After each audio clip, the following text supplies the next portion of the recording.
የእስራኤልና የሶማሊያ ጥምረት፣ የቀይ ባህር ጂኦፖለቲካ አዲስ ምዕራፍና የበርበራ ወደብ ፋይዳ። መረጃውን በአጭሩ ላቀርብላችሁ። እስራኤል ለሶማሊያ የሰጠችው ሙሉ የሀገርነት እውቅና ከዲፕሎማሲያዊ ግንኙነት ባሻገር በቀይ ባህር ቀጠናና በአፍሪካ ቀንድ የጸጥታ አሰላለፍ ላይ ትልቅ የለውጥ ማዕበል እንደሚፈጠር ተጠቁሟል። ይህ ስምምነት በተለይም በባብ-ኤል መንደብ የንግድ መስመር ላይ ያለውን የኃይል ሚዛን በመቀየር ረገድ ወሳኝ ሚና ይኖረዋል ተብሏል።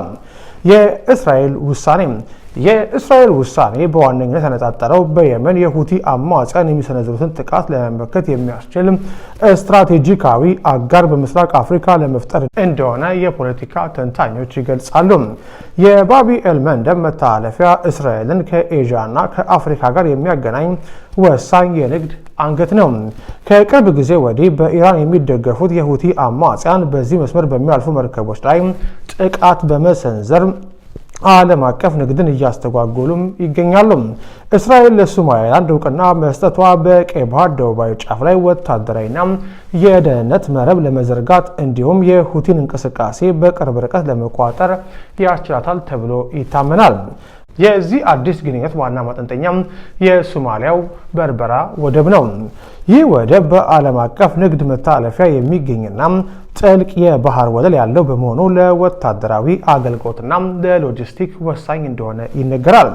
ዩናይትድ ስቴትስ በጅቡቲ ካላት ወታደራዊ ካምፕ በተጨማሪም በቻይና ተጽዕኖ ስር ከወደቀችው ጅቡቲ አማራጭ የሚሆን ወታደራዊ ማረፊያ በበርበራ ለማግኘት ስትጥር ቆይታለች።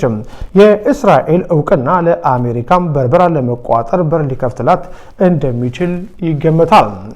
ኢትዮጵያም የባህር በር ለማግኘት ከሶማሊላንድ ጋር የመግቢያ ሰነድ መፈራረሟ የሚታወቅ ነው።